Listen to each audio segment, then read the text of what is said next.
Okay, welcome to Club Eirne's chat show night, live on the internet through Gaelic Weekly Live. We have three guests here standing to the side, looking very relaxed, hands in the pockets and very laid back. Folks, we're looking forward, I suppose, to the Armagh and Fermanagh in Bristol Park on Saturday night, and our three experts are going to give us their tips and their worldly advice in regards to the game on Saturday night. First up, we have an Armagh man and Benny Tierney. He was part of Armagh's one-in-a-row All-Ireland winning team back in 2002. He retired from inter-county football after that success, retired from journalism in 2016. Tonight he's back in the game. It's the ever lively, always willing, Benny Tierney.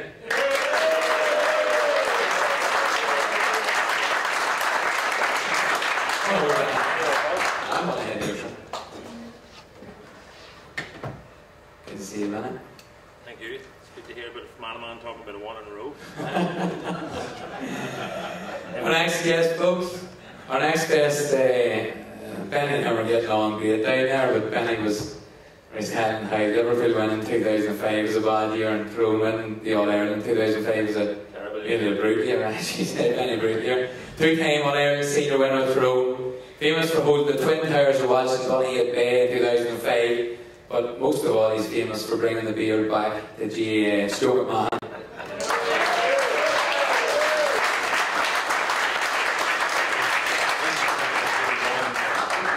Big Joe, good to see you. And finally, folks, we have one of our own. A man I have the pleasure of discussing football with every Monday night. A former no-nonsense defender who fancies himself enjoying the attack at any given opportunity. He's part of the Fermanagh team in 2015, to reach the All-Ireland quarter-final in one of our best seasons to date. That man is Garrison's Martin O Brien.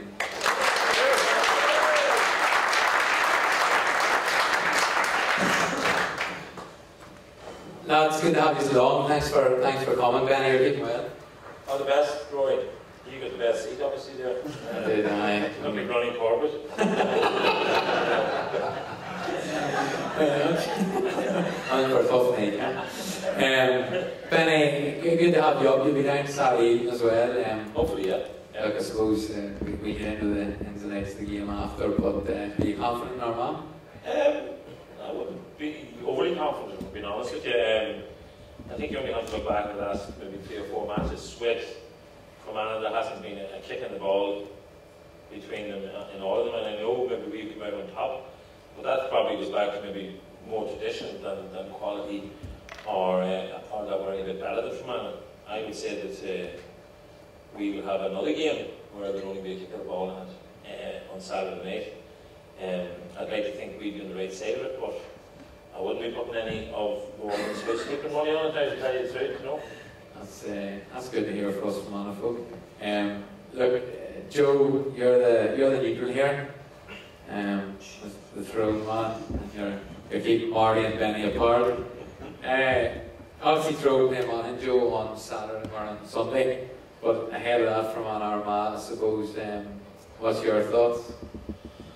I suppose this season so far, looking at the National League, and with the draw, as Benny's mentioned, and then Armagh winning the league final, I'm sure Fermanagh will still have a bit of hurt from it. I had initially watched Fermanagh in a couple of games in the Weekend Cup and the league, and you can see what they're trying to do.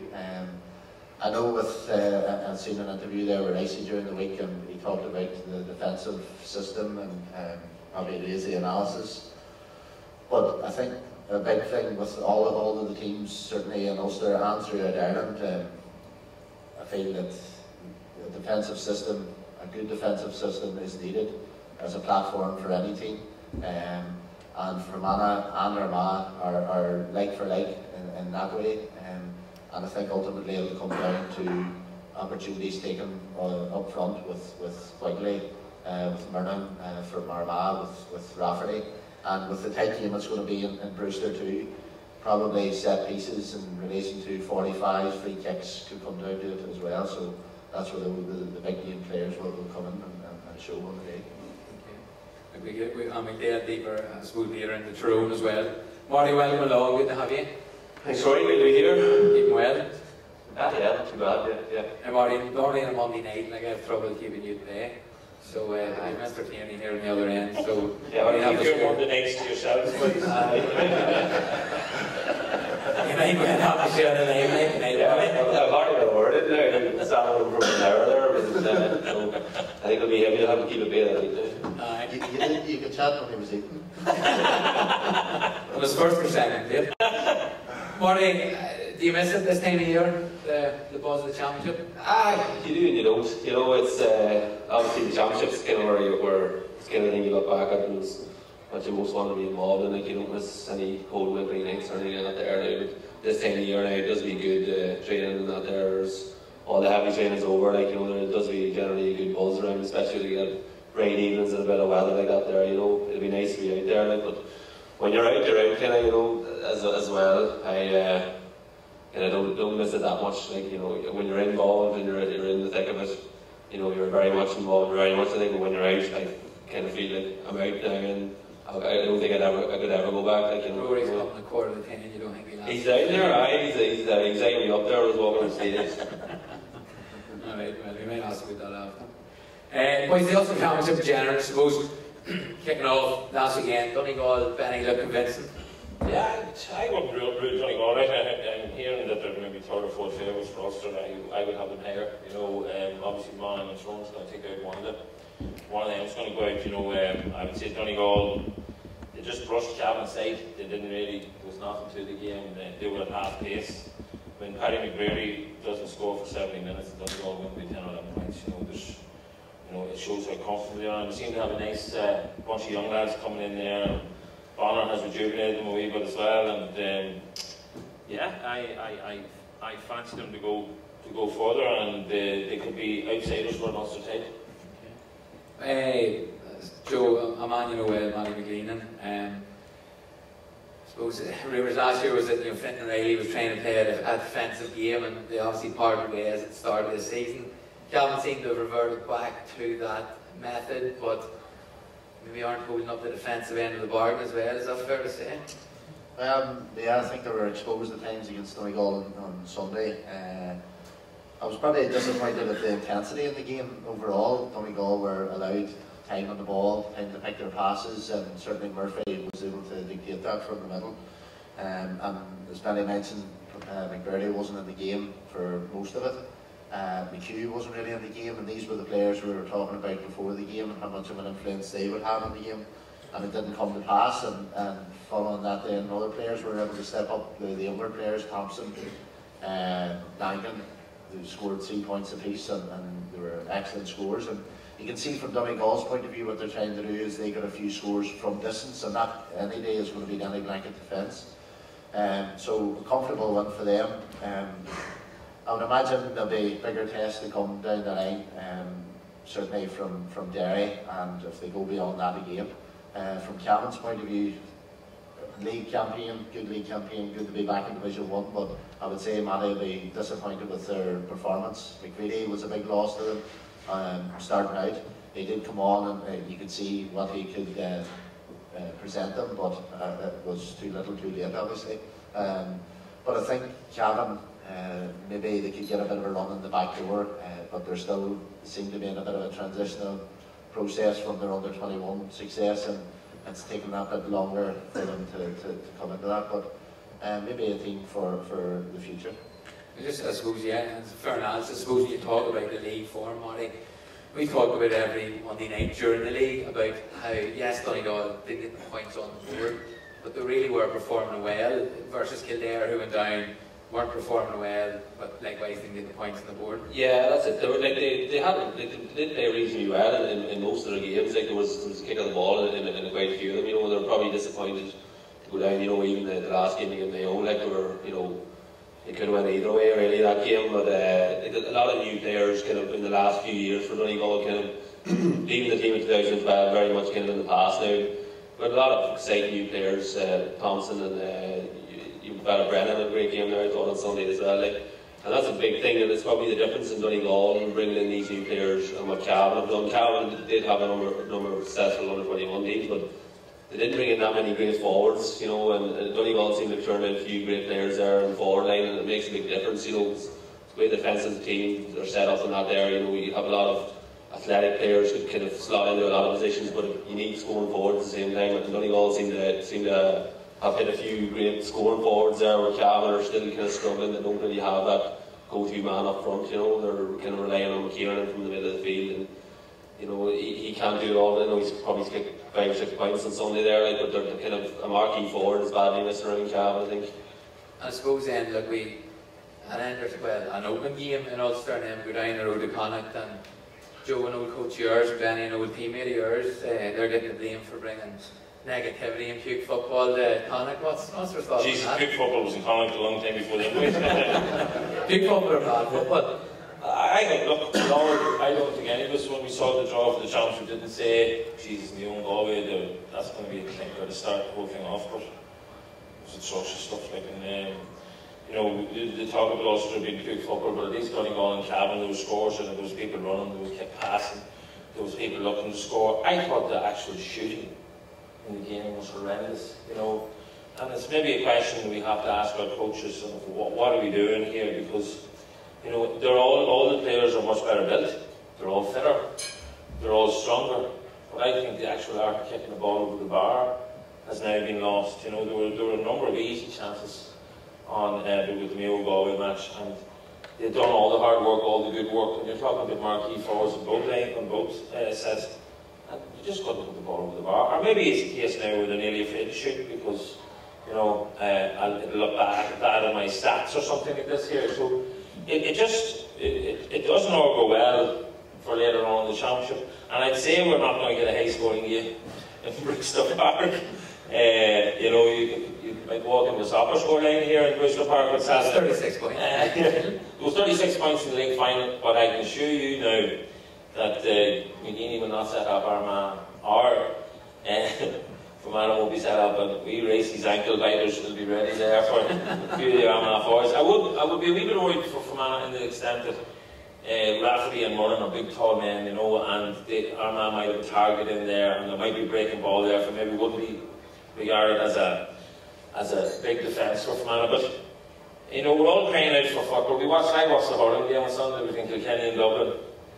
Jesus, and I'm not in hurling at all, and you're on the edge of your seat for us, and then you turn on Galway and Mayo, and you're praying to God that it will live up to it, but it didn't. But that's the game now. That's the game we're in. That seems to be the game. We're going on the 14 and on the 16 matches. People boys setting up sweepers and on the 14s and on the 16s. And that's the way the game would go. And you look at these boys, I know in my own club, they're 6'2", they're built like athletes. Jesus, there's half of them can't kick the ball over the bar. So maybe it's something we need to look at, you know, the likes of the marquee forwards of the day, like, you know, the McConvilles and the Canavans and these boys, you know, we're waiting for them to get into the coaching structure so that we can see boys kick the ball over the bar. Joe, on the marquee forwards, not them, an old teammate of yours, Mr. Cavan, was talking just yesterday about some players being held back. I don't know if you felt you were held back from being a natural corner forward or right back, or the hand man. I felt it was held back. From a racer, that's who held back. Mayo on the marquee forwards, I mean, you look at Mayo, Benny possibly kicking the ball over the bar. You know, questions have been asked with Killian O'Connor's free head, and we've seen McLaughlin struggling maybe from the other side the other day. Is that something that's going to trouble them down the line? Possibly. I think a lot of things have evolved in the game, but that skilled player certainly hasn't really come through as was mentioned. And in a way, we've been blessed in the past to witness players like Stephen McDonald, like Canavan, Stephen Daly. I mean, these fellas, when you were marking them, say in in-house games or opposition games, you felt you had them covered, the shot was covered. Next minute, they were banging the ball over the bar from the end line, and you would just look back in amazement that they could do this. And you know, I don't know what it's down to, whether too much emphasis is put down to strength and conditioning. Is it Joe? But is it not Joe that, you know, it's what Calvin was alluding to? He's not going to be drawn in this guy because you cannot go back and make it hard. It's not allowed. Is it not because some of probably Tyrone's best forwards, and possibly in other counties too, they're not being played because half-backs are now playing in the half-hour line so that they can't attack? Is this not the way we're going in some respects? Possibly, I think possibly, but Joe's going to get a degree in politics. I think, you know what, I feel probably in the past there's fellas who've been sacrificed in relation to systems, and I know from, for example, Tyrone had played Dublin last year and they played a system, and the system worked very well for them. They did a 9-point average win in Ulster. They were racking up serious scores. Straight out of Armagh, they did it. Absolutely. And coming up against these teams who are defensive teams, or so-called defensive teams, and Tyrone were getting through and annihilating them, and then they come to Dublin, who are in a whole new level altogether.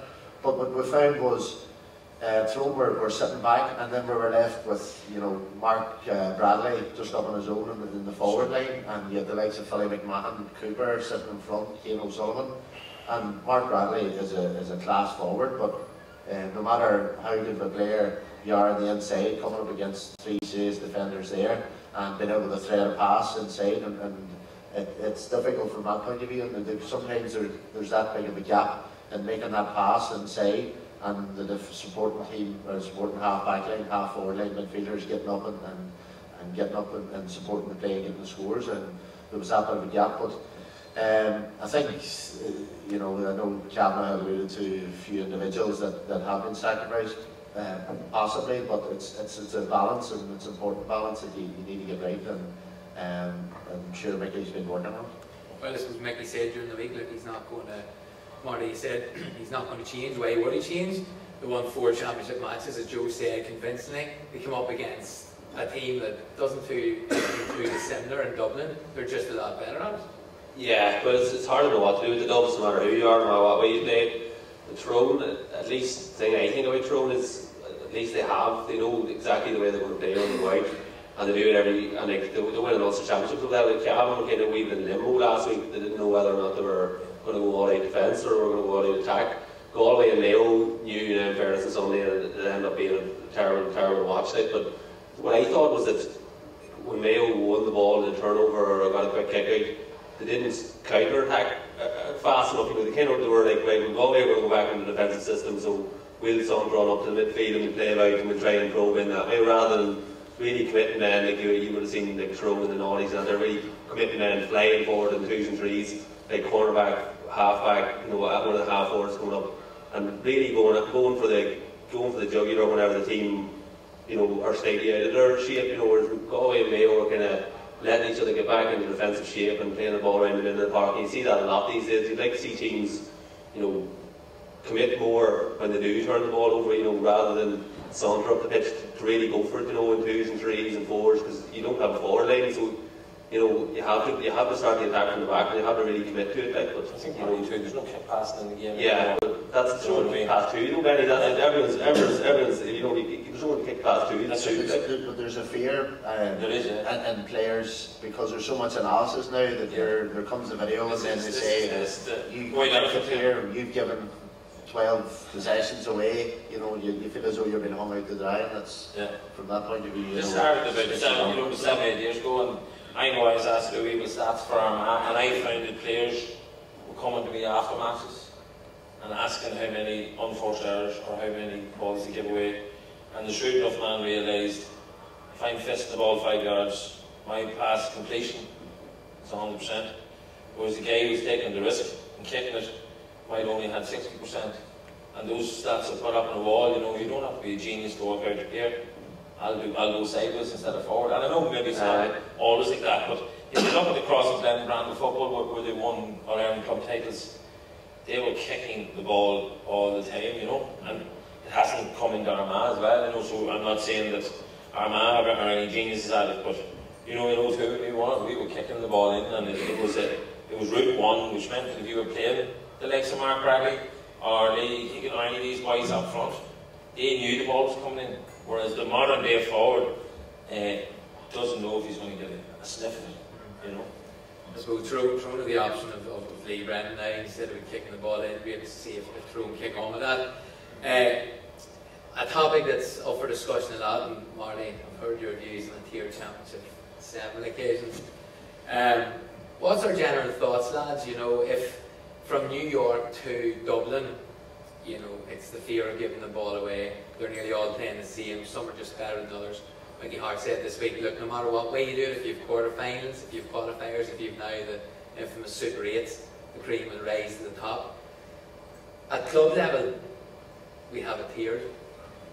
Benny, Joe, Marty, is there justification for that? For a tiered championship? Yeah. You know, I don't know, I can't speak for everybody, but you know, I think the minute they tier a championship, we probably devalue it, you know, and you know, we see ructions going on and off this week where managers got the sack, you know. How often do we hear that in Gaelic football, you know, and only because they lost one game. I think tiered championship, if a player sees that he's in a Division 3 competition at the start of the year and he gets a phone call from America, it's very easy to make that choice, isn't it? And it's very easy. That takes you away from your club and everywhere else. I think you tier the thing, you lessen the value of it. The good forward or the good midfielder probably say, look, it's not worth the effort. And you know, it doesn't matter if you're Fermanagh or you're Leitrim or you're Tyrone, you're still given 4 to 5 nights a week now in this modern game. You're either in the gym or you're going to training. Yeah, you're probably foregoing your club.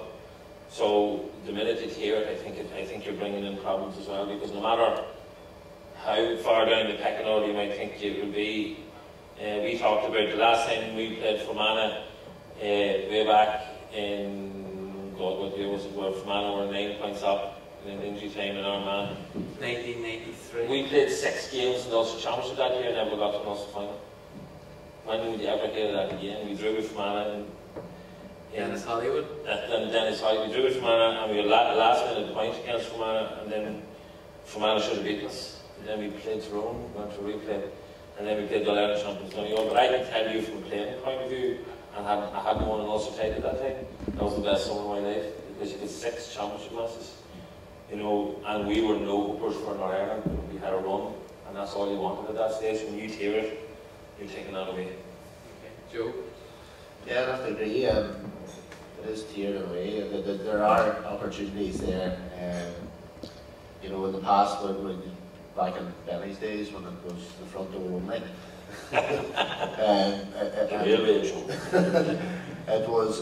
you know, you still have an opportunity to go through the back door. You take you know, the likes of Carlo there, and a bit of a run they've got, you know, in the Fermanagh in recent times. There's, along with other teams that get that bit of a run through the back door or through their provincial championships, and it's a difficult thing. I know the Super 8s, I don't know what it's going to bring other than separating even further the teams, because you'll find it's the teams that will have the strongest panels that will progress, because the games are more condensed now. You have the 6-week championship provincially within Ulster, down from 9. And yes, the players want their games and they want to come in thick and fast, but you know, that's going to take its toll eventually. And when you come into the likes of the Super 8s, it's going to be the top teams with those panels that are going to progress essentially. So for now, I would imagine it would be wise to keep it as it is and invest. Big thing probably would be invest money in the counties that need that in terms of the coaching structures, because there's a lot of talk around Dublin and the 1.2 million or whatever they get. It's ill-divided from that point of view, and it's unfair. Other teams with as a Leitrim, they get 20,000, which is totally unfair. And of course, the better teams with the bigger budgets are going to excel. You can see it in the Premier League with Man City. They're with the budget that they have, and they're always going to excel. But I think for now, go partly to look at what's been invested where. Okay, so that's 2 firm no's, Marty.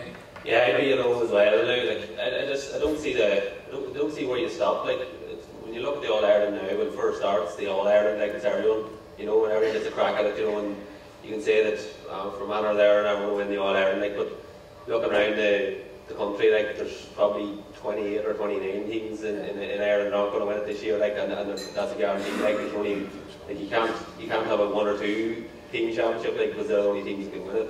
you know, it's about the summer-long competition. Like if you look at it was Dublin and Carlow last year. Like you know, there's a kind of a Mickey Mouse game as a nothing game. But like look at where Joe McMahon is since that. He's already played the game for Dublin since. You know, and it was Dublin Carlow. Like and it kind of made have ended his career. Like over there, you know, and just the crack that comes along the way. Like you know, different things like that there. But you like the Leitrim and teams like that there in Division 4. You might say they're never going to win and all that. Like are they ever going to have a crack at a second tier competition? Like you know, I think Armagh played Leitrim a couple of years ago. Armagh were probably Division 3 at the time, and put 5-20 something past them, maybe, you know. And what happens if that happens to a team like Leitrim or Wicklow or Waterford 2 or 3 years in a row? Like, are you going to turn around and tell them, oh, we'll get another tier for you, you know, so you might get a game then? Like, you know, you can't.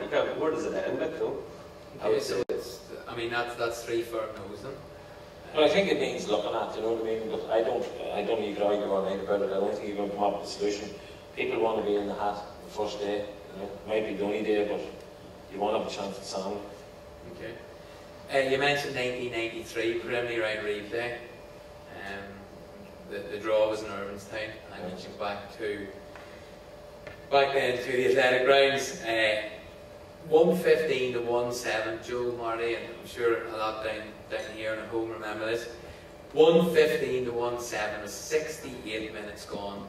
Fermanagh led the 8. Dennis Hollywood, the young debutant, big man he was, comes on, hits 2-1. Paul Grimley hits a goal as well. And Who's John Grimley? John? Yeah. And Armagh.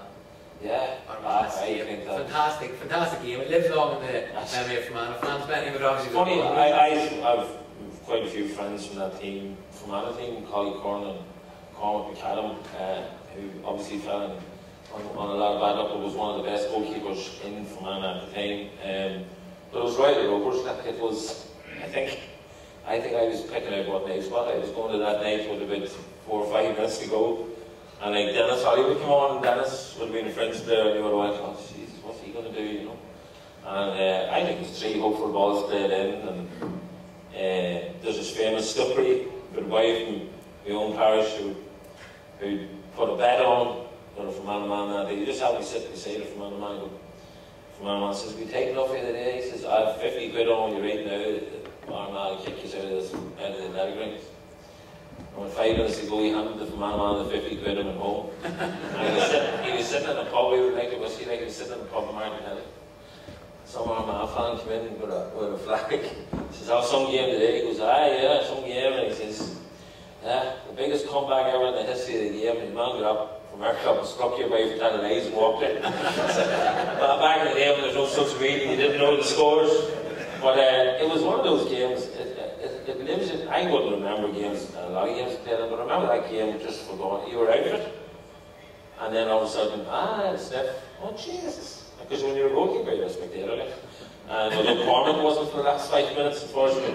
But I'll never forget Hugh McCabe that night on the TV. I'll never forget his facial expression, because if ever you wanted to know what a defeat meant to anybody in the Ulster Championship, and maybe you might answer your question about here in the Championship, because he was a broken man, and it was captured on TV. And you know, if anything, I had admiration for him, because it showed how much it meant to him and to the Fermanagh boys, and we will still talk about it regularly. You know, we had the one game, even though nobody won anything, it was one of those games that lives long in the memory for a whole lot of reasons, but it was undoubtedly a game that Fermanagh should have won.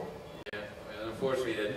I suppose, you know, we're not near the end, but Marty, there seems to have been, I suppose, unlike Tyrone and Armagh, who are beside each other, and quite the rivalry. You know, there is a fair bit of rivalry with Armagh. You know, we push on then to 2004 with my wife who's from Tyrone calls it our Cinderella year. You know, we never quite, I suppose, got to the ball in the end up, but you know, it really has. And then you go on to 08, it really kicked on. And Armagh were heavy favourites, of course, in 2004. Famous Tom Brewster point to win in the quarter-final and come back. It's a rivalry, Marty, I suppose, that has built up over the years.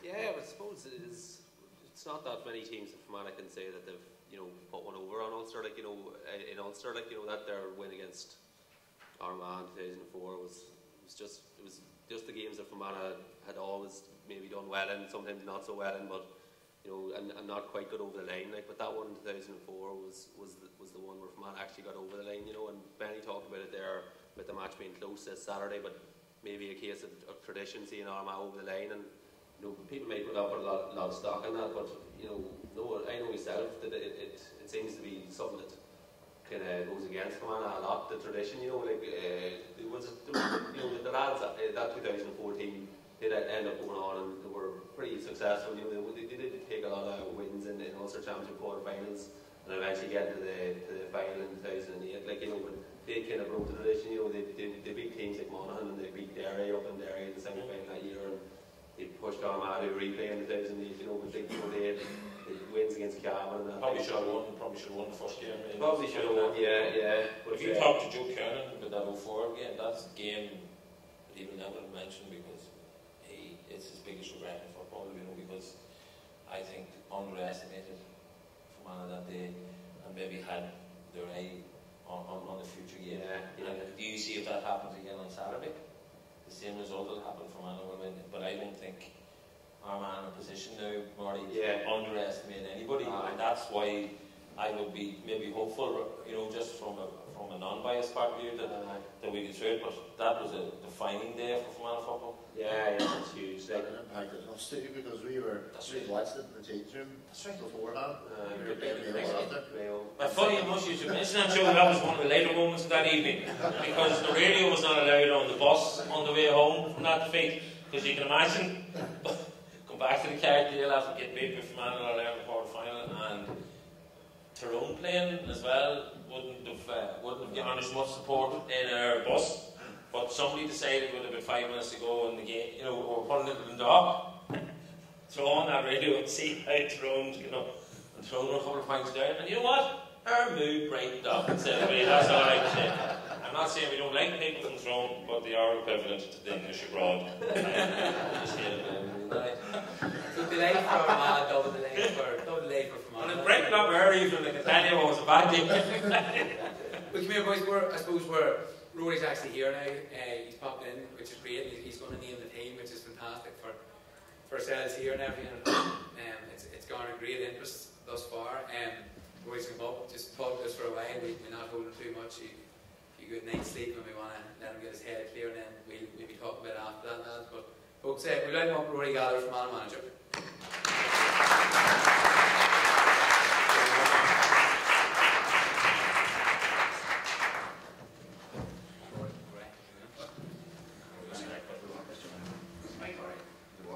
Rory, thanks for coming in. Training, meetings, everything done this week? Yeah, all set. Looking forward to it now, Rory. It's a long preamble. The GA season, the league, you know, is very enjoyable. It's a lot of games, but in the back of your mind, you're just getting ready for this date, and it's an exceptionally long pre-season, and I suppose it's this week that counts now. Look, we'll ask you to name the team. We'll go through a few things with you, but everyone's in the edge of their seats here to hear the team for Saturday, so work away, Rory. The team, sorry, Benny was in my ear there. Is it the real team, not the dummy team? I selected, you know. I was in for it all, Rory, you know, and I was laughing at Benny, you know, he's fallen into one of these past greats. There's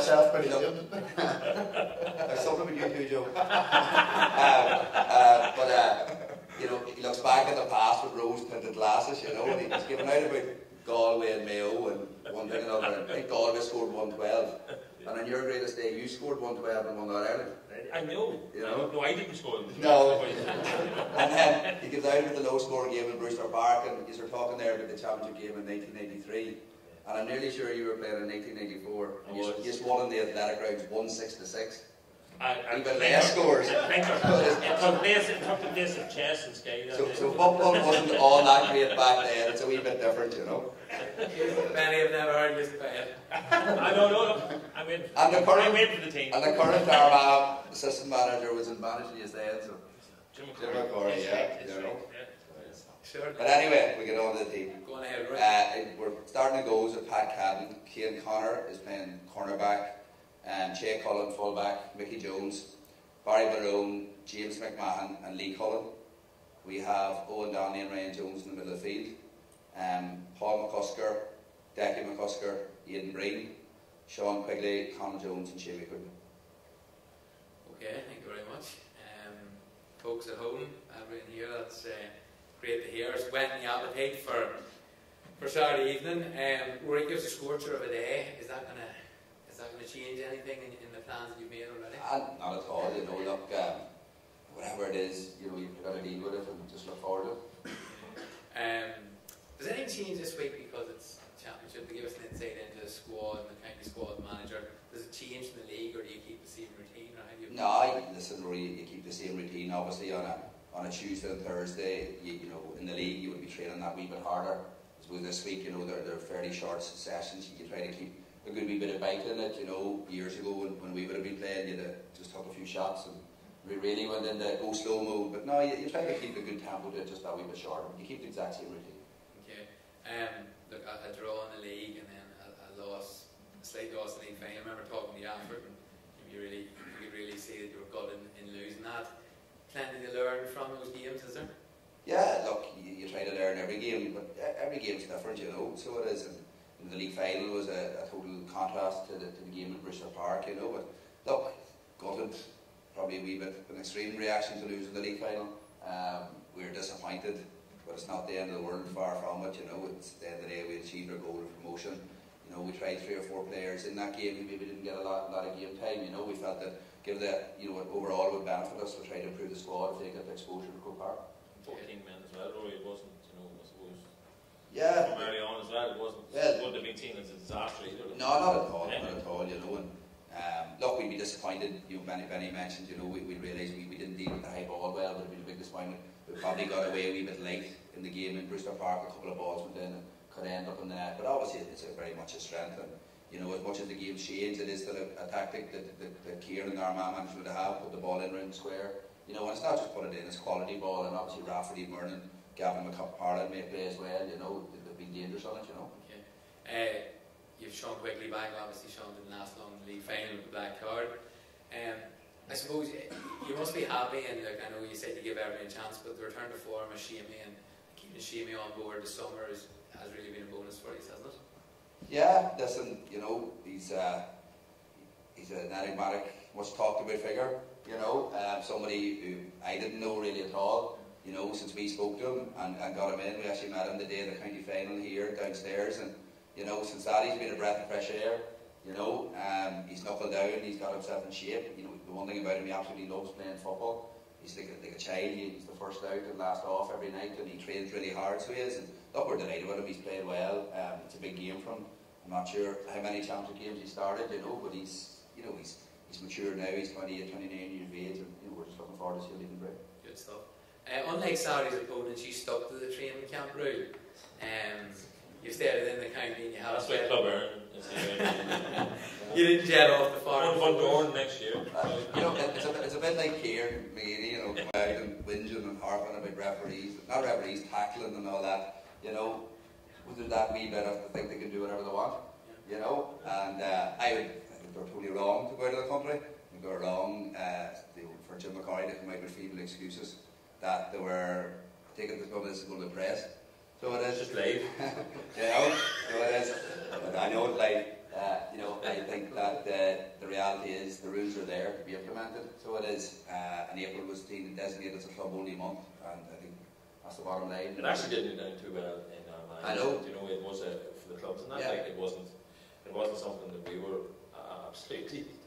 Why was that? When was that with taking away? Well, if we give them the clubs a month, and then all of a sudden club games were called off, so we only had 3 games. You know what I mean? And again, you had the situation where, you know, there was very little notice as well. So it wasn't something that would have gone down well either. Yeah, we had heard about it a number of weeks. You know, we'd all love to go away. Then, at the end of the day, the rules are there, and you have to abide them. To be fair to Tyrone, you know, they did leave the whole month of April free for club fixtures, so they did, and they went away. You know, I can understand that dynamic. You know, there has to be a benefit though, I suppose, of going local to the locker, and it's great to see keeping it in the county. Did the boys enjoy that? Was it beneficial to be able to get into Brewster so handy as well? The boys enjoyed it. You know, I've been in training camps abroad before, and they're brilliant, and I can 100% see the reason for it. You have total exclusivity to the players. They're that bit further out from the game, so that you can get that bit more work done. We decided to go local. I suppose we have a number of guys now with maybe kids, and you know, it cuts down the travel, so it does. You get into Brewster as well, which is a big help. And I suppose on the Sunday when you're finished up, you can head off home. Okay, I suppose a couple more boys. If you have any questions for Rory, just shoot away there. What do you make of Donegal on Sunday? What do you make of the game? Yeah, I only really watched the first half. I felt it was very open. I suppose you felt it was unlike Ulster Championship type thing, and Joe mentioned Michael, and he had a big bearing on it. I suppose he looked as if he wasn't marking in the freedom of the pitch, and Joe's probably looking at that thinking, Tyrone never went out to do that. They would have targeted him as a key man, and that influence wouldn't have been had or unlikely to be had, Okay, Marty, anything for Rory? Thanks, Rory. I just put me on the spot there. I was getting in Cloud Cuckoo land there. I suppose, looking on from the league final, Rory, is there what sticks out as Armagh's strong points? Or you said Michael Murphy is somebody that Tyrone would have been targeting against Donegal, that Cavan probably should have more. What's the big thing with this Armagh team that you're going to look to stop on Saturday night? I would think a massive thing about them is I think they're fully behind their management and they've huge belief in them. Kieran can get a very, in my opinion, a very unfair criticism. At times from the media, you think to go back to Kildare players, you never ever heard any negativity about them. Absolutely fully behind them. The reality is, a manager's job is to make the absolute most out of his resources. And I think, the people of Armagh, in my opinion, would feel he's trying to do that, and he's very flexible. He gets this reputation that he's not. Players went away, and that's a great strength, that they're fully behind him. I think it's to do with his demeanour sometimes. Yeah. People see him as an unsmiling person sometimes. Yeah. But as you say, Rory, you never talk to anybody in the panel who doesn't have the utmost respect for him, and that's he's able to keep a large panel of people come in and out, he can keep them competitive and happy. They're absolutely fully behind him, they absolutely die for him and his setup. I think that's a massive strength. Whatever style of play he asks them to play, they'll implement it. But clearly, again, another small goalkeeper. I think thought the keeper's kick-outs were exceptional. A couple absolutely brilliant days last year. I look back in Kildare and Croke Park, he's very, very accurate, he's very, very composed, and to be able to have that temperament and quality is a big thing. Then they have the fetchers. But obviously, Merlin inside, I remember when I was managing Donegal, a number of years ago, watching him an awful lot. He's had a bad luck with injury. I think now he's starting to achieve his potential, but we feel that we didn't have enough possession of the ball, and it happened us at Brewster Park as well, that Armagh dominated the kick-outs, and they have that advantage of good big men who are able to play football as well. However, I would look at your midfielder, Ryan Jones and Owen Donnelly, and I would say, from an Armagh perspective, and I'm not just saying it, I would say that we would be looking, or I would be looking at that as a very big strength for yourselves. We've a pretty unsettled midfield with Stephen Sheridan in there sometimes, and we would be Charlie Vernon in there sometimes, but we never seem to have the same 2 8s and 9s all at the same time, or for 2 or 3 games running. But you look strong in the middle sector. Yeah, we'd be very happy obviously with Ryan and Owen, and they were very good throughout the National League, and both of them I feel are playing really well. But I suppose it was Niall Brimley and Ben Creeley, I suppose, were able to come in, and our wing backs, would have matched up, to them that way. But it goes down as well. You've got to compete really hard. The accuracy, the kick-outs is massive as well. Break ball would be a key. Yeah, and going to have to kick out. Probably in Croke Park, we weren't able to even break it. That was the disappointing thing. It seemed to be very mobile going to the kick-outs. But Hughes' kick-outs were on the money every time. It's hard to defend against that from where we are, I suppose. And then I felt that the quality of their kick pass and once they won it was excellent. We Ian Forker, Niall Brimley, Rory Grugan, and put in an awful lot of quality ball. I suppose between the 2 matches, it'd be fair enough to say that you'd be thinking that Armagh haven't seen the best of Fermanagh yet, would you reckon? Or I think that for periods of the game in Brewster Park, early on in the game, we played fairly well. We were 4-0 up and 5-1 up. And took a long time for Armagh to score. They missed a number of chances, But I felt that we played quite well then. But then Armagh got a real backside grip, and we were hanging on. But no, I would feel that there's more to it. But that was that Armagh be good at targeting our key players as well, and trying to nullify their threat. Yeah. Have you used Rory? Have you used challenge games, or have you used in-house games? See Paul McCusker name, Lee Cullen, Cian Connors, who's Cian's probably played a good bit as well, but for them to come back into the side of the went well in training? Yeah, listen, we didn't play any challenge games whatsoever. We felt, with 4 in the National League and with getting 8 in the National League and 4 in the Mechanic Cup, we've had a good quota. There was the club games coming up, and we were happy to work away at training. And I suppose the players have been showing form in training. They're the ones that we went with. But we'd be happy with the squad. We felt we went out, and maybe we felt in the last year or two that there was, maybe not that competitiveness in the squad, and for the first 15 people that come in, we tried to energise that this year. There's a number of players that come in and played. Obviously Shabby wasn't there last year. You had Colin Jones wasn't there last year. You know, they shook it up. Danny Teague, Kieran Corrigan, people like that have played a lot, you know, and played in a really competitive environment, you know. Jimmy's kicked 645 this year thus far. Rory Grugan, top scorer in Armagh, kicked 134. Are we to believe the rumours that he's out, or do you pay attention to that? Or? I think he teaches here in Enniskillen, so he does, and it's well documented. He obviously some sort of damage to his elbow. We had it, you know, going by Armagh. Messi, was it? No, well, I wouldn't put it past him for the weekend, you know. So he wouldn't, you know.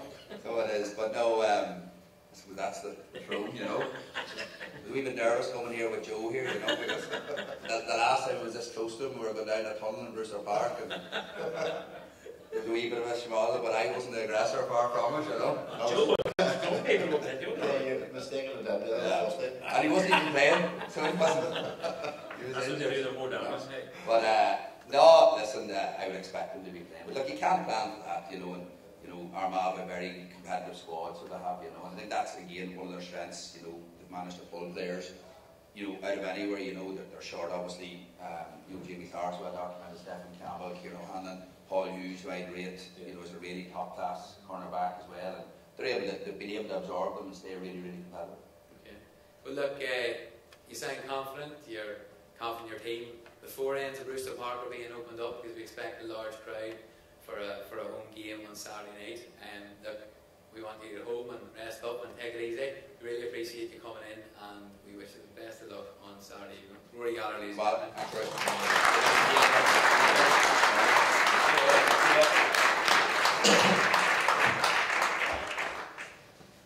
Benny, I tell you that man used history. You can't talk to me about any from man that doesn't know his history. I have a brother-in-law down there. Many reasons in South End has got a free seat. So, you know what I mean? He gives me a history lesson every week, isn't that right? But I might be any man, but my sister deserves a free seat. Your sister's not sure. My twin and I'm the good-looking one, so there we go. She's the quiet one, But she's quiet, isn't she? Yeah. Great to hear the team announced there. Marty, we'll go to you first. What's your, it wasn't fair to pick and Roy there, what's your analysis now on that side that's been laid out?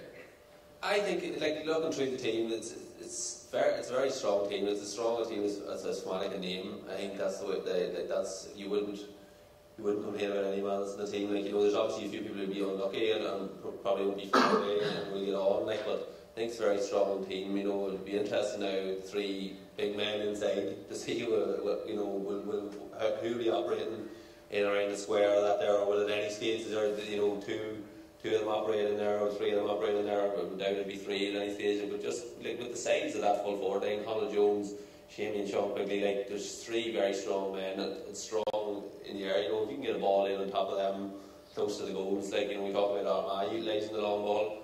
This is as big a full forward line as it's about, you know. I would go as far to say that our full back line isn't settled. You know what I mean? We've got the newcomers coming in there.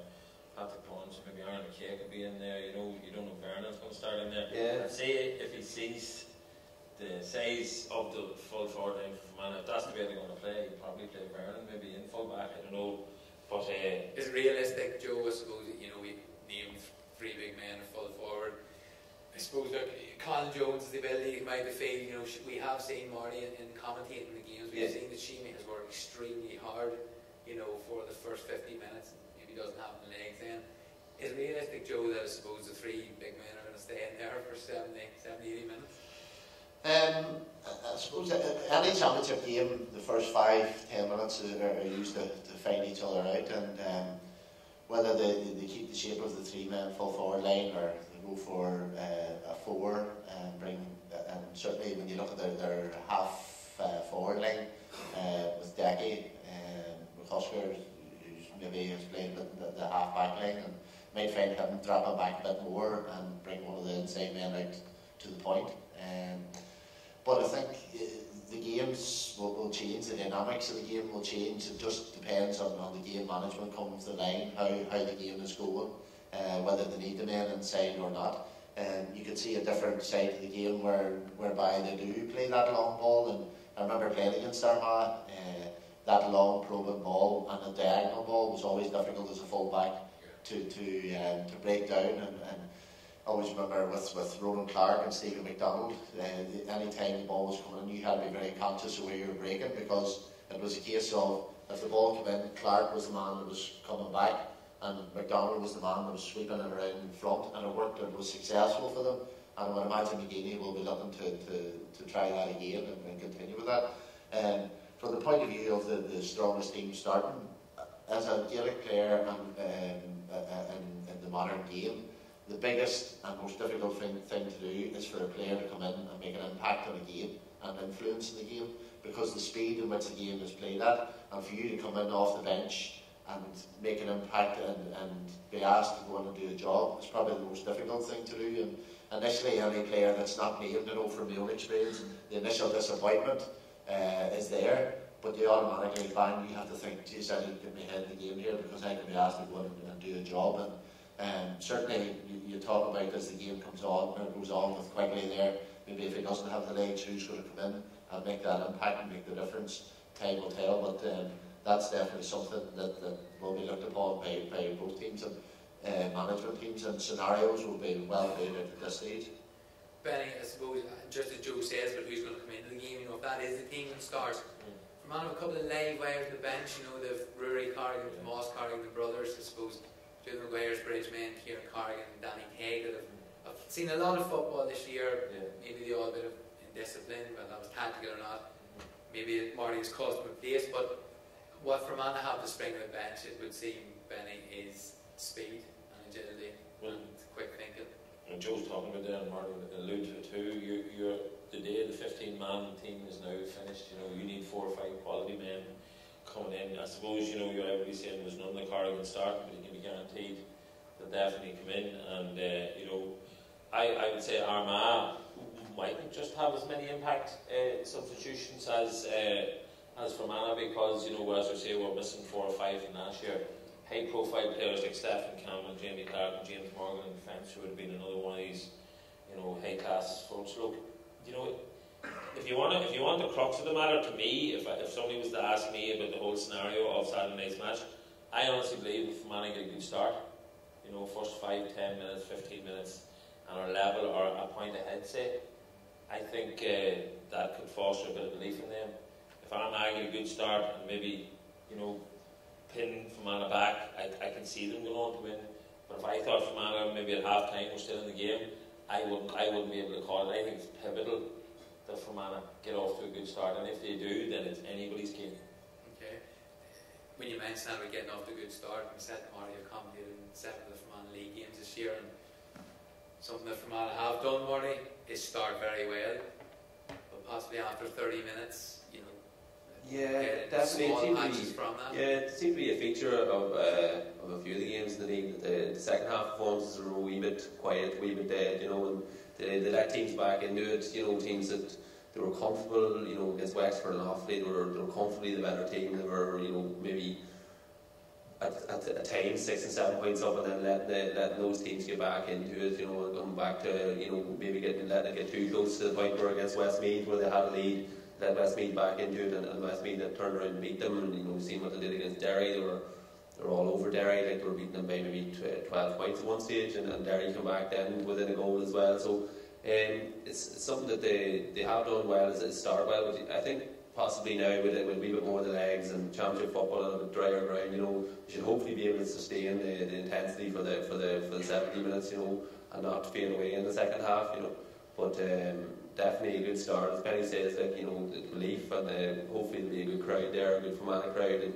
it makes a difference, the home crowd makes a big difference, and hopefully they can kick on, Just I suppose to give you the stats this year, Fermanagh's average score this year is 14, Armagh's 16, average concession by Fermanagh's 12, Armagh's 13. So both tight defensively, Fermanagh not exactly racking up massive scores, and from play, again, not racking up massive scores, Benny, as a keeper, you have to be impressed with Blaine Hughes' kickouts. We were just astounded, blown away with him in the league final. Yeah, we were talking about this, about it earlier. We were struggling in the keeper department. If you remember, a couple of years ago, we actually played an outfield player in goals who'd never played in goals for his club, and and who'd never played outfield for Armagh. He was on the panel, and you know, it's an area in the modern game where I know back in the day you were looking to put the chubby lad in goals there, which was to my benefit, to be honest. But now you look at any club team that's thinking of doing anything, and I know I could be out 7 days a week coaching goalkeepers now. You know, 10 years ago, a goalkeeper coach was never heard of. It's now, and it's all to do with kicking the ball out. And Blaine Hughes came out of nowhere. Can I assure you? Because Geezer was tall in the county, and this wee lad, have you ever met him? If you walked in here, you'd think he was 14 years of age.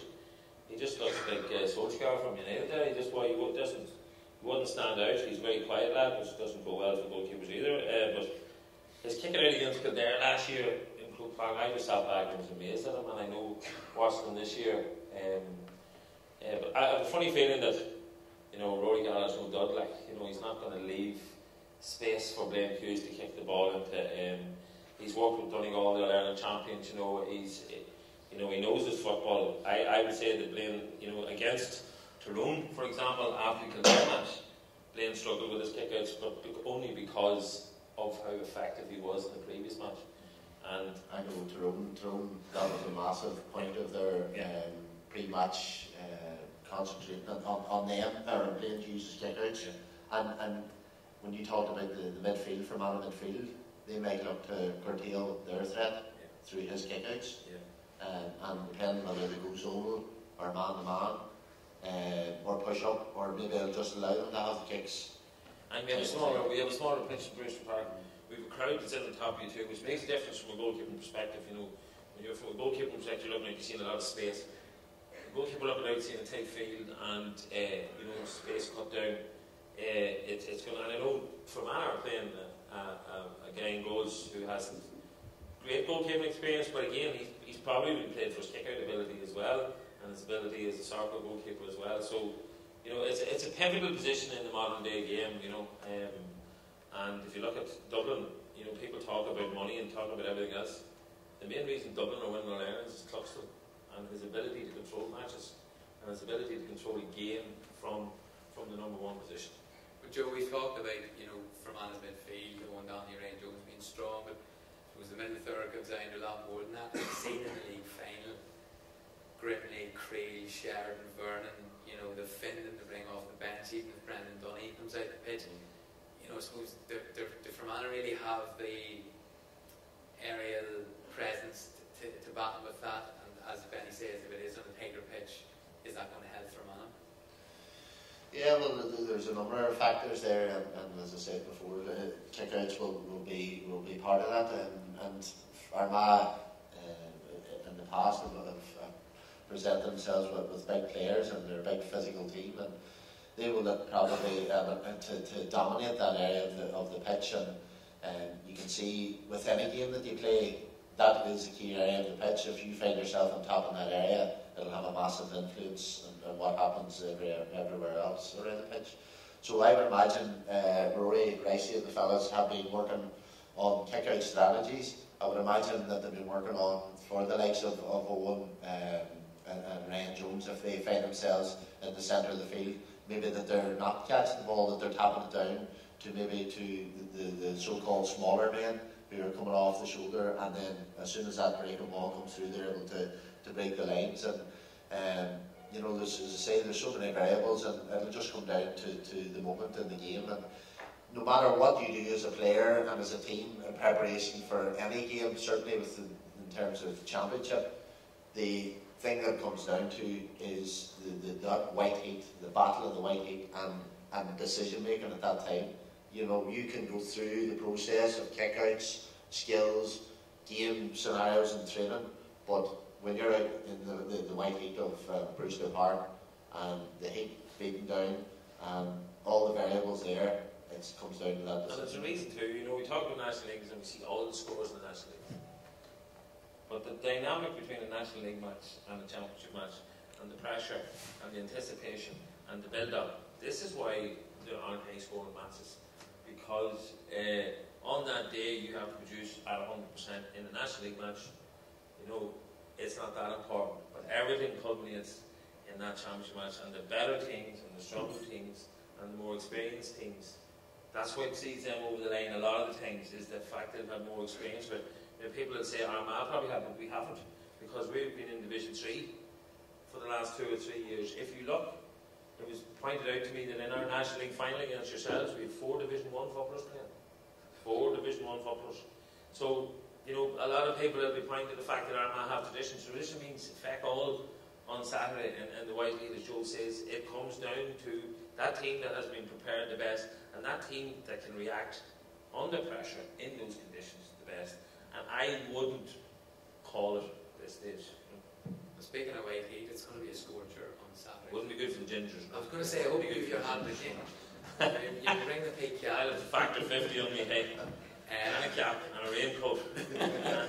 But I won't be making any £50 bets before the game anyway. So you don't want to call it. Marty, that's an interesting stat about 4 Division 1 players in tradition. Yeah. I think Rory's experience in Donegal, you know, the boys have bought into, you know, he was a marvellous footballer. Personally growing up, he was, you know, he was just someone you always looked up to. Marvellous footballer, he's obviously been a great coach. He's had a line of success with Donegal. He's been there, but similar McGeaney, Benny, isn't needing those lads out. They just seem to buy into everything he does. Well, you see, the Fermanagh, like, take a look at Fermanagh this year. He's both Quigley's. What manager, county manager, has been able to have those boys come this time of the year? Like, he usually have it, but it's only to no, but he has them, which means that they've bought into him. If you get Big Shamey to buy into you, you're worth a fortune. That's all I can say. If he goes into business, he'd make $1 million. Shamey's there, and Shamey wants to play, you know. And you know, we talked about this as well. Geezer might get a bit of bad press throughout the year, but if you talked about anybody on the panel from Kildare or Armagh, they want to play. They want to play under him because he brings that out of them. Rory Gallagher and Racy will be doing exactly the same in Fermanagh. You know, you have a high-profile management team there. And if you look down through the history of Fermanagh in the last couple of years, Peter Canavan, Pete McGrath, and now Rory, you know, it's not through your lack of management and this quality of the management, you know, but this, even Canavan and freaking Pete couldn't control Big Shamey, but Rory has him there, you know, so, and you mark my words, there'll be one players who won't mind the White League battle, and we'll be talking a lot to their Armagh defence, will be Shamey freaking Quigley. So, you know, he'll bring his own to the game, but, you know, you have a high-quality management team, Armagh have a high-quality management team. You know, but it'll come down to the quality of the 20 boys that they're sending out there, and you can do everything in preparation, and you can take them to Portugal or Club Eirne, and you can do all these things, but it will come down to what Joe said there. To see the boy that can make the decision at the pivotal moment, whether to give it, whether to kick it, or whether to stick it in the back of the net, it'll ultimately come down to talent, and that's what we're waiting for. Marty, can you expand on Shamey? You've obviously been in and out of squads when you were there. Like it's a shame. Like Shamey's running the same as yourself, but like for a while he's been that like massive on the club scene in Fermanagh, like, and he's kind of burst onto the scene and massive impact. You know, he's burst onto the scene a few years. You know, probably in kind of the first year of a few managers. Reigns, he's had kind of stints with he had a stint with Malachy Rourke and a stint with Peter Canavan and a stint with Peter Graham. As Benny says there, this has been the kind of the first year nearly. Probably he's been there from start to finish, you know, from pre-season right through the championship, and it's good. It's good for Fermanagh. Like, it's good, like, you know, for a boy like that, he's been probably playing. I think maybe Malachy Rourke's first year, maybe his first season with Fermanagh. That's back to 2008. I think he may have been around the panel that time. Or 10 years later, he might have maybe 1 or 2 Ulster Championship appearances altogether. You don't want to see him there, but Marty, you know what I mean? No, I know. You don't want to see him. Don't underestimate him. Yeah, he's a handful. And particularly if he hits the ground running, you know, he can get his hand on a few ball early on. I think probably one of the things that Fermanagh tried to do in the league final and it didn't work. Obviously, was Sean went off so early. Sean's a great passer of the ball, you know, and they've got a great knack of playing together. So they did draw Sean out early on. And like he's one man who will find Shamey, you know, when he has the ball and Shamey look for it off Sean as well. Like, so them two boys can start clicking early on and maybe get the ball over the bar, maybe get a couple of nice sprees over early on. Like, you know, he's a man who can turn around and, you know, put 9 or 10 on board, like, no problem, like, at a counter, like, you know, if he really does hit the ground running, like, so it's great for Fermanagh to get him out there. Like. In the first 12 minutes, Marty, on that match. They tried about 6 high balls into the square. Yeah. Sean, I suppose, had gone after maybe the first 2, but Fermanagh didn't win one of them. No, it's a kind of ball, like, you know, if you've ever watched Roslave playing, like, there's not that many high balls that go into Shamey that drop in front of the full back, because that's not where Shamey wants them. Like, he wants them on top of the full back, with the full back heading back towards his own goals. You know, I've been there myself. Like, I've played against Shamey a number of times. Like, if the ball's coming out in front, then, you know, you've got a good chance of winning it. But if the ball's in high, in on top of you and heading for the goalie rather than heading for the full back, that's the one that Shamey wants. Like, and that's where he can do serious damage. You know, and if Fermanagh can utilise that on Saturday night, Armagh find it hard to deal with. Like, he is a handful. Like, he's very strong. He uses his body well. Like, and if he gets his hand, he's a real poacher. Like, he's got a, you know, he's a real eye for a goal. You know. He's got arrogance as well and confidence, and you know what I mean. That's a big plus. It's a well. swagger. If he gets a point early on, a goal early on. Yeah, you'd see him. He'll be looking and he'll be shouting at the crowd, and he'll be giving this the goalie, the full back, the referee. Everyone will get a wee touch. You know, but when he's going well, he goes well. Like, you know, and I think that, you know, he's kind of enigmatic, like Rory called him. You know, like, everyone kind of knows who he is. You know, we've been talking to people down the country there and they know who he was, but not for all the appearances he's made. You know, an Ulster Championship, which is a crying shame. You know, but if we could actually get him going and like really hit the ground running, you know, on the pitch on Saturday night, you know, could be good for Fermanagh. Joe, you marked the Twin Towers back in the All Ireland final, which was maybe 2 of the best. If Armagh have planned for this and a high ball in, which I suppose Fermanagh haven't really been trying to do big men inside, is that something that yourself and Justy, before those games, were practicing? Was that focused in on in training? It was worked on in training, but also another aspect of training was the pressure being put on out the field. If you look back at that 08, you know, they didn't get the long probing balls as much as they have been in previous games. The work rate that was put out to the field was immense, and it went a long way to making our job that bit easier. So I would say it's something that they will look at from the point of view of Sean's. I'm sure they've studied Sean and his ability to get past the ball through and find those threaded balls and looking for Sheely inside. That's something I would imagine that the Armagh setup have looked at and will look to cut out that thread. You know, and as I say, it comes down to luck in the sense that you can fire in a long ball and you can fist it away. It could break anywhere and it could fall into your hands. I remember Dublin 2011. It was 2010. They had a shot off the post, and Owen Gara was just standing on the edge of the square. It just fell straight out of his hand. All he had to do, Owen Gara, was just kick it into the net, and he couldn't miss. And you know, that's things like that. That bit of luck. It could happen on Sunday, who knows? But I would imagine those scenarios are being played through within the training sessions. Benny, what's Skeezer's aims this year? I mean, he's had the squad quite a way. They've marked improvement. After not getting up last year, you know, they've done the business this year. You said you don't want to call it. I don't mind calling it. Do they need to get, you know, do Armagh need to get to an Ulster final to kick on?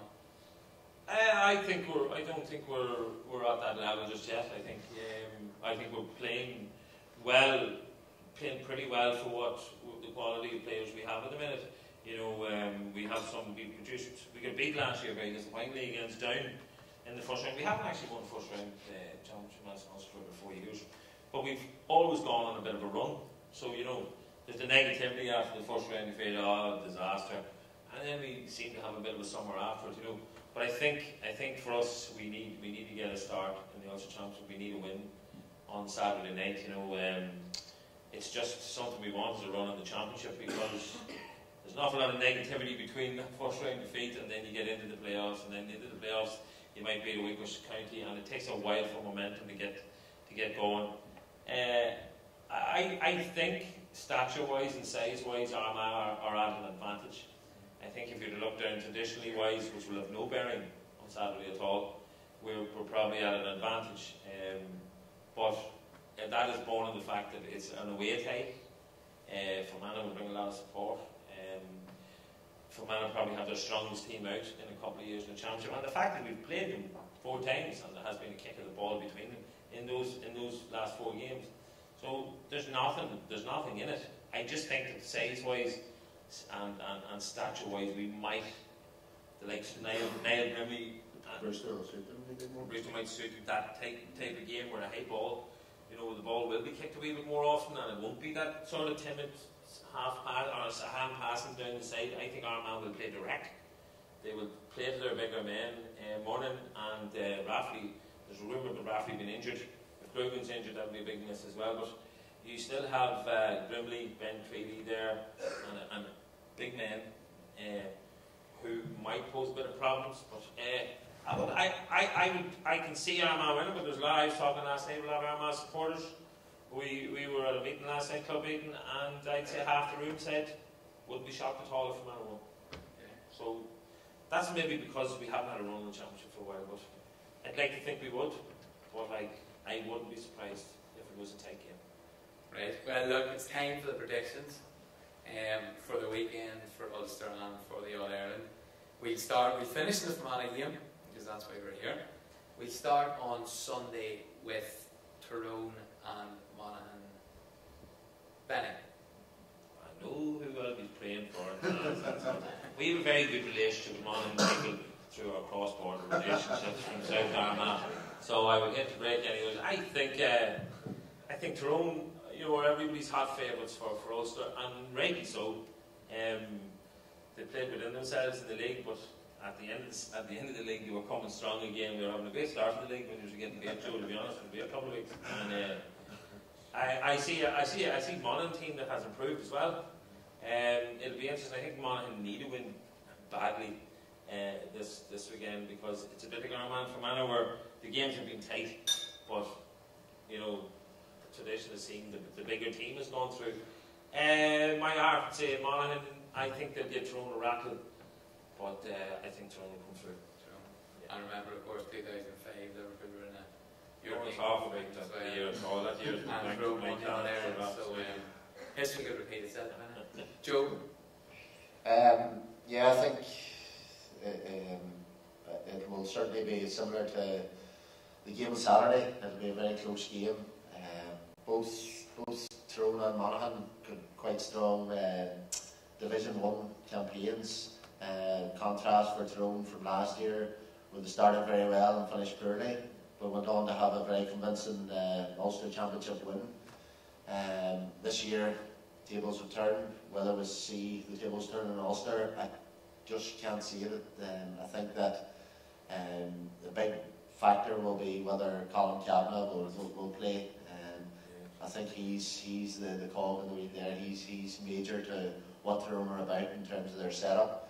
I think their ability to break at pace, the likes of Tiernan McCann coming back into the fold, who's missed quite a bit of football as well, whether they start with him, I'm not sure. Peter Hart, Niall Slutton, they're all great players, and they are their ability to take scores from throughout the pitch as well.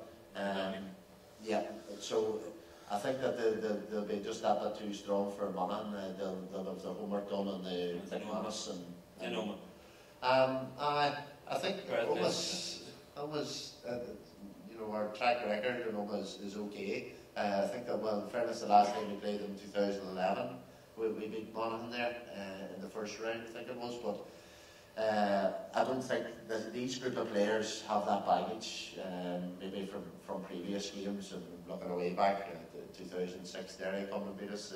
The year after we won the All Ireland, the Hammers, we didn't score in the first half.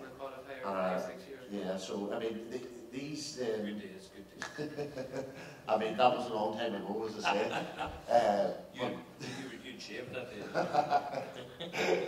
But I think they'll have a bit much for Monaghan and a couple of points won. The rumour to be moved out of Garvaghey the last couple of weeks. Chat that's the high Colin Kavanagh, whether he's been taking part in the kick-out race. Is that normal that they move out of Garvaghey, or is that a tactic? No, it's common because Garvaghey is a set used for. There's so many people go there, and it's people go walking about and using the park. And I know in the past when we have used Garvaghey, they do lock the gates, but we don't bring in security like Donegal.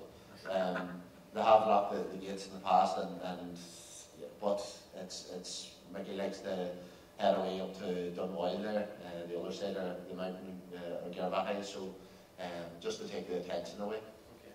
Marty, how do you see Fermanagh going? Yeah, it's definitely going to be tight. I actually fancy Monaghan this year in Ulster. I think they had a pretty good league campaign. You know, they've had they've still got that strong team that won the Ulster Championship a few years ago, and McMahon's still going strong, and they've got Jack McLaren and John McCarthy up front there, like, and they know what they're about. Monaghan, you know, Matthew works in there now for 4 or 5 years, and like they're one of these teams that we're talking in between teams who didn't know what they were defensive or whether or not they were defensive or attacking. Monaghan know exactly what they're about, and they're well used to Tyrone. You know, I think they maybe beat them in the league this year, did they?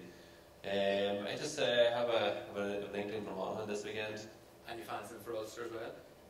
Yeah, I think we have passed for Monaghan in the semis. And yeah. Joe Ulster. Nice buddy. Road for Ulster, Joe? I think I would have to say Tyrone at this stage, yeah. But again, that's Monaghan's going to be a huge game for them. Benny, Ulster? I'm going to go with the outsider and I'll just go play. I'll go Donegal for us. Okay. And Sam? Just don't tip Tyrone with it. Sam? They tip the Rangers. Sam, for Sam then, Benny, who do we? Usual? 4 in a row? Look, it's something I would love to see somebody coming out from somewhere, but you know, they can be beaten, there's no doubt about it, but you know, the likes of Conley not there this year, hasn't been playing, but they seem to have just a line of players coming through, and it doesn't matter who plays or who doesn't play, there's always somebody there nearly to take their place, and they just fit in seamlessly. And they have forwards as well, you know, they have running forwards and athleticism and a lot of money as well. You know, and their own pitch. Always on their own pitch. You know, talk of them setting out 2 sets of 20 for 3 seconds. Yeah, which they only won cup last year with the thirds. Do you know what I mean? You know, like up here in Ulster, we value the McKenna Cup, like we use it as a blooding ground for players as well, and we put stall in it. You know, they didn't even win the first or second team, like they won the World Cup. But look, you know, I'd like to see somebody saw Mayo. I don't think Mayo are going to count. Galway looked half decent. Whether they'd be fit to look at them, I don't know. I can't see past Dublin, I'll be honest with you. Okay. Joe? See, I think the best football you're going to see is in the Super 8s. You would be hoping. Are you a fan? I'll tell you after the summer whether I am or not. There's a possibility that there could be a couple of rubber ducks. Dead rubbers,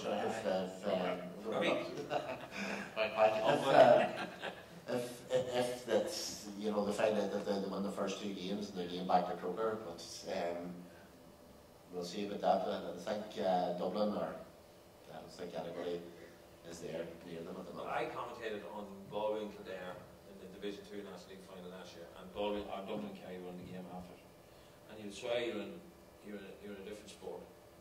The speed. And like Galway and Kildare are 2 teams that you would say are decent, yet it was like watching a big match versus an All-Ireland final.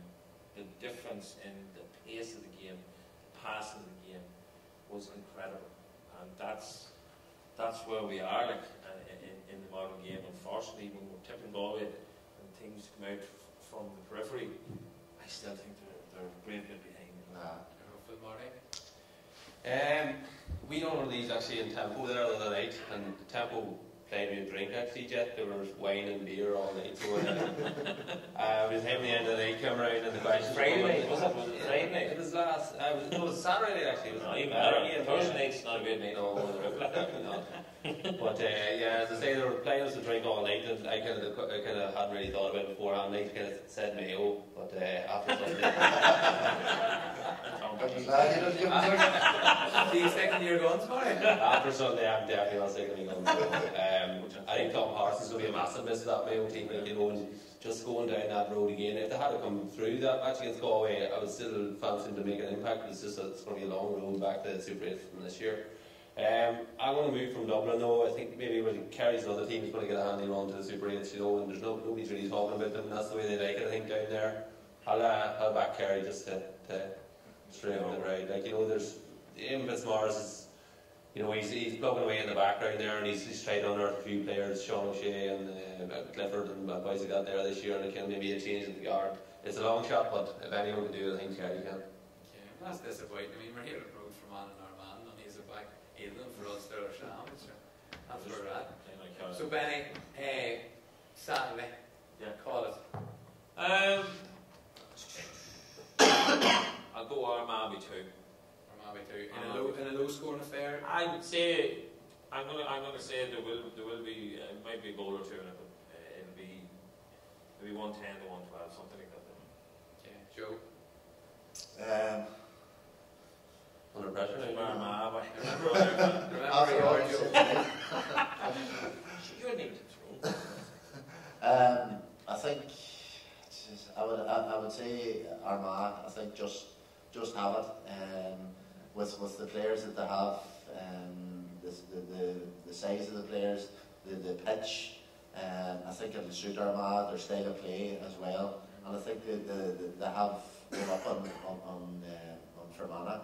I know back when we played Derry, we played them. I think it was about 5 times. We played them in the O'Fee Cup, McKenna Cup, National League, or 4 times, and the Championship as well. And each time we had beaten them, and we knew because we had that before, the psychology of it, it definitely stood to us. So I think that could have an impact as well. Okay, and a tight encounter, yeah. Very tight, yeah. Well, the bookies have it too. So Marty, if you predict Armagh, you're not getting it. No, I'm definitely on Fermanagh this weekend. Like, I was at probably most of the games bar one in the league and the league final. Fermanagh got through Division 3 promotion, and I didn't think that they really, you know, clicked right into you know, first gear or fifth gear, whichever gear you want to be in, the best one.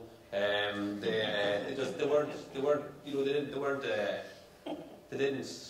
You know, I thought there's more in them all through the league. You know, they were winning games and they weren't playing overly well. You know, but I think maybe now with the sun out and the Brewster Park in the Championship against Armagh, who beat them in the league final, I fancy them to maybe click this Saturday night and to beat Armagh maybe by 3 or 4. 3 or 4. Okay, you're going against the grain. Not so bad. Yeah. Look, lads. Somebody has to run. Yeah, right. It's been a pleasure to have you. Thanks for travelling down. To see us. We look forward to Saturday. Hopefully Marty's right in his predictions and you other 2 boys are wrong. Well, I'll be happy man more than if he is rich, isn't that right? So look, lads, thanks for coming down, and we'll see you Saturday, and hopefully we're celebrating the Fermanagh win. Ladies and gentlemen, give the panel a round of applause.